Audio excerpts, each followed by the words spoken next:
성무동 대학병원 유치 계획을 내놓은 정하영 김포시장이 시의회 본회의장에서 유치 근거를 묻는 시의원과 설전을 벌였습니다. 김포시의회에서 GTX-T 추진 촉구 결의안을 채택했습니다. 최명진 김포시의원과 결의안 내용 살펴보겠습니다. 인천시가 올해 말까지 전체 버스 노선의 절반가량을 개편할 계획을 알렸는데요. 노선 변경을 걱정하는 민원이 잇따랐습니다. 최근 지역 환경단체와 청소년들이 대장들력해서 멸종 위기종 생물 조사를 이어가고 있습니다. 서식 대체지 마련도 함께 요구하고 있습니다. 여러분 안녕하십니까? 헬로티비 뉴스입니다. 인천 공촌 정수장에 이어 부평 정수장에서도 깔따구의 죽은 유충으로 추정되는 물체가 발견됐습니다. 인천시와 환경부는 최근 부평구 등에서 유충 민원이 증가함에 따라 부평 정수장과 부평 정수장 수계의 배수지 4곳, 소화전 26곳에 대해 모니터링을 진행해 왔는데요. 그 과정에서 부평권역 배수지 3곳과 부평 정수장에서 죽은 깔따구 유충으로 추정되는 물체가 발견돼 합동정밀조사단의 분석을 의뢰했습니다. 해당 배수지 3곳은 희망천 배수지와 원적산 배수지, 천마산 배수지입니다. 인천시는 부평정수장 1공장을 표준 정수처리 공정을 변경하고 배수지 4곳에 대한 청소를 오는 22일까지 완료할 계획입니다. 수돗물에서 유충이 나왔다는 민원이 인천과 경기 곳곳에서 나오면서 김포시도 정수장 점검에 집중하고 있습니다. 정하영 김포시장은 지난 주말 김포 고촌 정수장을 찾아 여과지동과 배수지를 점검했는데요. 이에 앞서 지난 16일에는 김포시 상하수도사업소와 전문기관이 합동 현장 점검에 나서 수돗물 유충의 원인으로 꼽힌 활성탄 여과지 상태를 확인하기도 했습니다. 김포시는 이번 점검을 통해 정수 생산 과정에서 유충 유입 가능성은 없는 것으로 확인했으나 혹시 모를 민원에 대비하기 위해 24시간 수질검사 기동반을 운영하고 있습니다. 부천시는 최근 문제가 되고 있는 유충이 부천 내 정수장과 배수지 등에서는 발견되지 않았다고 밝혔습니다. 장덕턴 부천시장은 20일 자신의 SNS를 통해 인천과 경기도 등 다른 도시에서 발생한 유충이 부천에서는 발견되지 않았다며 인천시와 다른 방식의 정수 방식으로 운영되고 있어 유충이 발생할 가능성은 없다고 언급했습니다. 시는 또 최근 가정에서 벌레가 발생했다는 민원이 잇따라 확인된 결과 주택의 저수조와 방충망 관리 부실로 밝혀졌다고 덧붙였습니다. 부천은 현재 20일 정도 물을 정화하는 고도 정수처리 시설을 운영하고 있는 인천과 달리 급속 여과 공정 방식을 택하고 있습니다.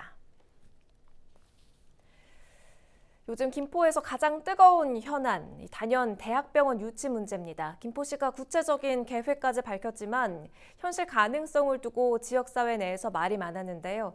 논란이 커지자 시의회에서도 김포시를 상대로 이 문제를 확인하겠다고 나섰는데 이 과정에서 큰 소리가 오고 갔습니다. 이세진 기자가 보도합니다. 의회는 여러 차례 현실 가능성을 캐물었습니다. 경기대학과 대학병원 김포 유치 발표는 아무런 합의사항이나 결정된 사항이 아무것도 없다. 교육부 승인도 안 됐고 재단 이사회, 교수협의회, 총학생회. 시장님 그럼 무슨 근거로 유치 발표하셨어요? 이 과정에서 고성까지 나왔지만 왜 비밀로 합니까? 단 한 가지라도 언제 와서 의논하신 적 있어요?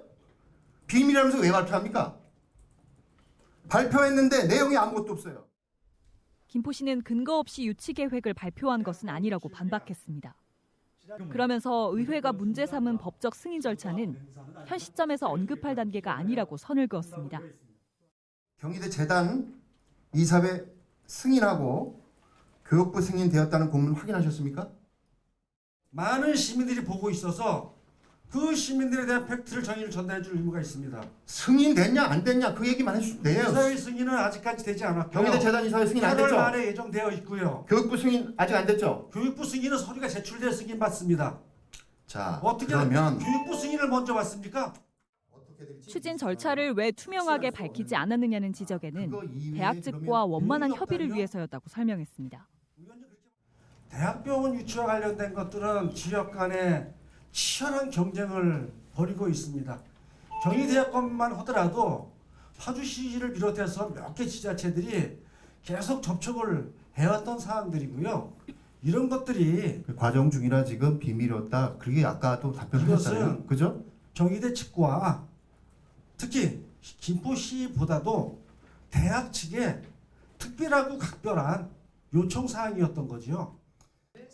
다만 의회의 지적 일부에 대해서는 사실과 다른 내용이라며 목소리를 높였습니다. 김포시도 경희대의 논의 대상 지자체 중에 하나다.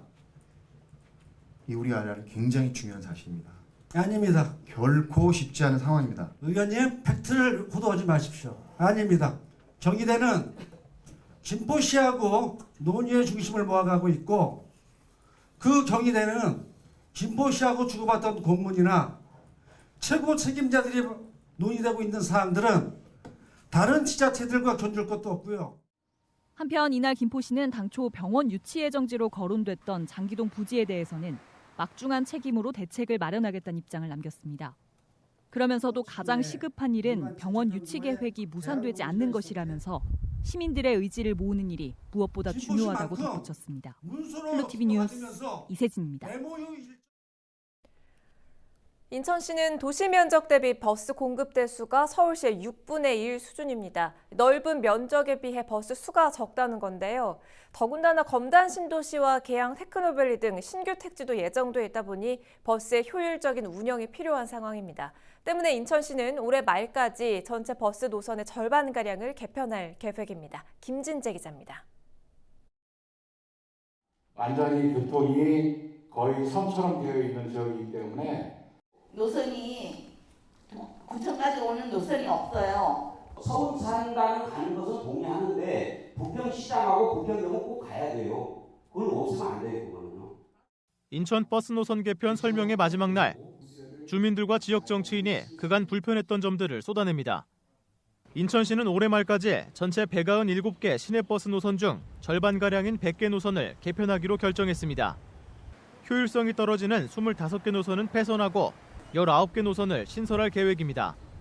인천시는 개편 과정에서 주민 의견을 반영하기 위해 지난 13일부터 10개 군구를 돌며 시민 설명회를 열었습니다. 바로바로 결정을 못하는 이유가 기존에 지금 이제 가는 사람 좋아질 수도 있겠죠. 근데 기존에 타고 있는 사람 답답해가지고 또 난리 민원 들어오거든요. 그래서 그 부분을 좀 검토를 하겠다는 말씀을 드린 거고요. 이번 개편의 주 목적은 노선 효율성과 원도심 접근성 향상. 인천시는 이번 노선 개편을 통해 평균 배차 간격이 기존 18분에서 16분으로 단축되고 총 이동 시간도 0.36% 줄어들 것으로 예상하고 있습니다. 그 불만족하다는 대부분의 의견이 너무 장거리 노선이다. 그리고 또 많이 굴곡이졌다. 그리고 환승하는데 불편하다라고 하는 의견을 주셔서 저희가 이번에 노선 개편할 때에는 말씀해 주신 이런 문제점들을 개선하는 방향으로 노선 개편을 추진하고 있습니다. 인천시는 주민 의견을 반영해 오는 12월 31일부터 개편 노선 운행을 시작할 예정입니다. 다만 개편 이후에도 내년 7월까지 불편 민원을 접수하는 등 안정화 기간을 거칠 계획입니다. 헬로티비 뉴스 김진재입니다.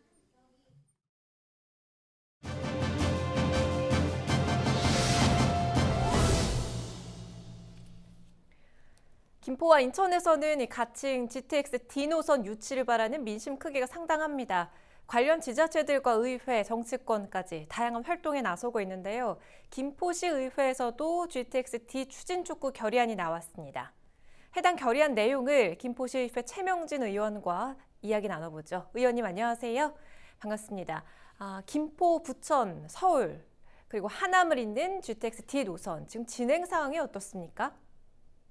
김포시는 내년 제4차 국가 철도망 구축 계획 반영을 위하여 올 2월에 경기도 부천 하남시와 GTX 수혜 범위 확대 관련 당생 협력 업무 협약을 체결하고 있고요. 4월에는 GTX-D 최종 노선 도출과 사업 타당성 확보를 위한 연구 용역을 대표 발주해 진행 중에 있습니다. 이번 용역은 경기도와 3개 지자체가 업무 협약의 일환으로 추진하는 사업으로 교통 현황 분석, 수요 예측, 경제성 및 사업 추진 타당성 검토 등을 실시합니다.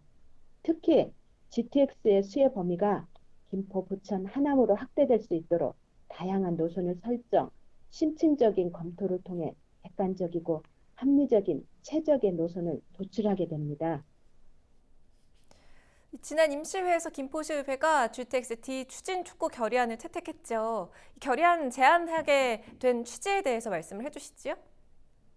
김포시는 인구가 폭발적으로 늘어남에 따라 광역교통 인프라 부족으로 많은 불편을 겪고 있으나 기존 수도권 급행철도 3개 노선에서 소외되어 김포 하남을 잇는 GTX-D 노선의 국가철도망 계획 반영이 절실하여 결의안을 제안하게 되었습니다. 네, 이번 GTX-D 노선을 통해 좀 기대되는 효과도 좀 살펴볼까요?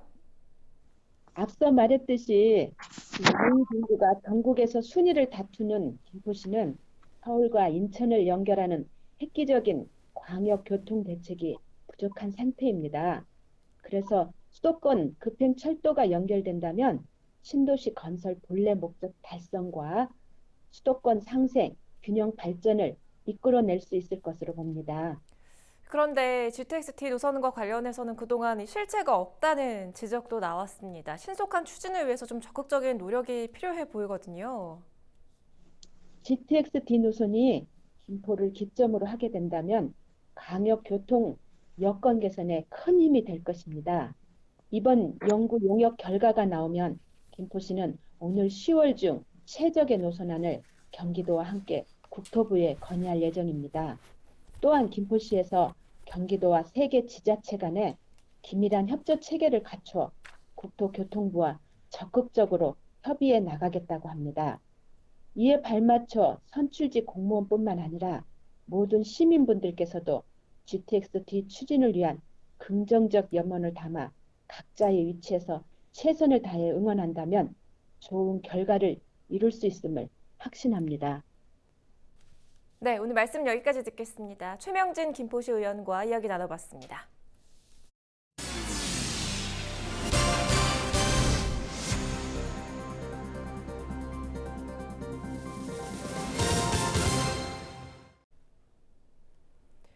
정부 3기 신도시 부지 가운데 하나인 대장동 일대 논습지는 생태적으로 보존 가치가 뛰어나다는 평가를 받아왔는데요. 최근 대장들녘을 중심으로 지역 환경단체와 청소년들이 함께 멸종 위기종 등에 대한 습지 전수 조사를 이어가고 있습니다. 이정하 기자가 현장 조사에 동행했습니다. 푸른색 청개구리부터 물자라와 미꾸라지까지 대장들녘에 서식하고 있는 생물들입니다. 멸종 위기종인 금개구리의 서식지도 다름 아닌 이곳입니다. 환경단체와 청소년들이 함께 대장들녘에 서식 중인 생물 조사에 나섰습니다. 학생들은 교과서에서만 보던 진귀한 생물들이 눈앞에 있는 게 신기하기만 합니다. 이렇게 환경이 깨끗한 데 와가지고 볼 수 있는 게 정말 좋은 것 같아요. 다음에 기회가 된다면 또 하고 싶어요. 그 물자라가 그 알을 등에 이고 있는 게 제일 신기했어요. 도시에서는 볼 수 없는 이런 걸 봐가지고 뿌듯하고 직접 체험해 보니까요. 정말 좋은 것 같아요. 대장동 일대에는 현재 30여 종이 넘는 법정 보호종이 생태계를 일군 상황. 지난해 7월에는 멸종위기종 가운데 하나인 맹꽁이가 집단을 이뤄 살아가는 모습이 발견되기도 했습니다. 신도시 부지인 대장들녘에는 다양한 생물들이 서식하고 있어 개발에 따라 갈 곳을 잃게 될 멸종위기종 보호에 대한 고민이 깊어지고 있습니다. 신도시가 들어서더라도 생물 대체 서식지 등이 발빠르게 마련돼야 한다는 게 환경단체의 입장입니다. 이 대장들녘이 앞으로 어떤 모습으로 변해갈지 우리 지금 보는 이 환경이 지금 추억 속에 남아 있을 거잖아요. 개발은 되더라도 얼마만큼 생태적으로 갈 수 있을지 그런 것들을 고민해야 되지 않을까 싶습니다. 대장동 일대가 정부 3기 신도시로 지정된 지 1년. 하지만 생태계의 구체적 보존 방안 등이 아직까지 갈피를 잡지 못하면서 멸종위기종 보호에 대한 우려가 커지고 있습니다. 헬로티비 뉴스 이정하입니다. 부천시의회가 24일까지 제246회 임시회를 이어갑니다. 지난 17일 열린 1차 본회의에서는 이동현 전 의장에 대한 사임의 건을 처리하고 시정 질문 등을 차례로 진행했습니다. 특히 이 자리에서 의장 직무대행을 맡은 윤병권 부의장은 이동현 전 의장의 절도 혐의 등에 대해 시의회를 대표해 사과의 말을 전했습니다. 이번 임시회 기간 중에는 각 상임위원회가 현장 방문과 의안 심사 등을 이어갈 예정입니다. 김포 청년들의 교육과 문화생활을 돕는 청년지원센터가 한강 신도시에도 문을 열었습니다. 지난해 김포 사우동에 처음 문을 연 청년지원센터 청년창공은 최근 구례동에 2호점 문을 열었습니다. 구례동 청년지원센터는 동아리 활동을 하거나 토론을 할 수 있는 공용 공간과 교육실을 비롯해 동영상 제작이 가능한 미디어실도 갖추고 있습니다. 도성훈 인천시 교육감이 전국 시도교육감협의회 부회장 자격으로 국회의장 간담회에 참석했습니다. 협의회 임원단은 이날 간담회에서 국가교육의 중장기 비전을 수립하고 국가교육위원회를 조속히 설치하기 위해 국회와 협의회가 공동으로 노력할 것을 제안했습니다. 또 유치원 3법에 따른 유치원 지원 정책, 고교 무상교육의 완성, 한국형 뉴딜 등 국가교육 정책의 성공적인 안착을 위해 지방교육재정의 안정적인 확보 노력도 제안했습니다. 도성훈 교육감은 앞으로 국회와 소통을 강화해 교육 현장의 실질적인 목소리가 법률 재개정에 반영되도록 노력하겠다고 밝혔습니다. 이승학 지방부이사관이 20일 계양구 부구청장으로 취임했습니다. 이승학 부구청장은 지난 1981년 7월 인천 동구 만석동에서 공직을 시작한 뒤 인천시 관광진흥과, 경제정책과, 경제자유구역청 등을 거쳤는데요. 지난해에는 동구 부구청장으로 재임한 바 있습니다. 이승학 부구청장은 계양구를 역동적이고 희망찬 행복도시로 만드는 데 열과 성을 다하겠다고 포부를 전했습니다. 오는 9월 열리는 한중일 신인 만화가 콘테스트에 참가할 신인 만화가를 모집합니다. 한국만화영상진흥원은 20일, 오는 31일까지 홈페이지를 통해 한중일 만화대회에 한국 대표로 나설 신인 만화가 7명을 모집한다고 밝혔습니다. 참가 자격은 지난 2014년부터 지난해까지 콘테스트 참가 경험이 없는 만 29세 미만의 신인으로 개별 작품 출품이 가능하고 단행본 출판 2권 이하, 웹 연재 1년 이하 등의 경력이면 접수할 수 있습니다. 선발되는 신인 만화가 7명은 오는 9월 18일부터 온라인 방식으로 대회에 참가하게 됩니다. 이번 콘테스트는 한중일 3국의 우수한 신인 창작자와 콘텐츠를 발굴하고 교류하는 장을 만드는 등 만화 활성화를 위해 열립니다. 계양구립 목상동 경로당이 문을 열었습니다. 목상동은 기존에 있던 경로당이 오래돼 주민 불편을 겪어왔는데요. 계양구는 이런 불편을 해소하기 위해 연면적 158제곱미터, 지상 1층 규모로 경로당을 건립했습니다. 경로당에는 거동이 불편한 어르신들을 위해 편의시설과 장애인 겸용 화장실, 비상벨 등이 설치됐습니다. 날씨입니다. 다시 맑은 햇살이 비추면서 덥겠습니다. 화요일 아침에는 22도로 시작해 낮에는 최고 28도까지 기온이 오르겠는데요. 기온이 높은 데다가 습도까지 높아서 체감상 더 후텁지근하겠습니다. 수요일 밤부터 남부지방을 시작으로 다시 비가 내리겠고요. 목요일과 금요일에 전국에 벼락과 돌풍을 동반한 강한 비가 쏟아지겠습니다. 전국 대부분 지역이 구름만 조금 지나는 맑은 날씨를 보이겠습니다. 다만 경남 일부 지역과 제주에는 흐리고 비가 내리겠습니다. 우리 지역 바다 날씨입니다. 해상도 역시 맑겠고 파고는 1m로 비교적 잔잔하게 일겠습니다. 생활지수입니다. 빨래와 세차하기에 적당하겠고요. 불쾌감이 느껴질 수 있으니까 실내에서 냉방기기 강하게 사용하셔야겠습니다. 자외선 지수도 높으니까요. 대비하셔야겠습니다. 날씨 정보였습니다.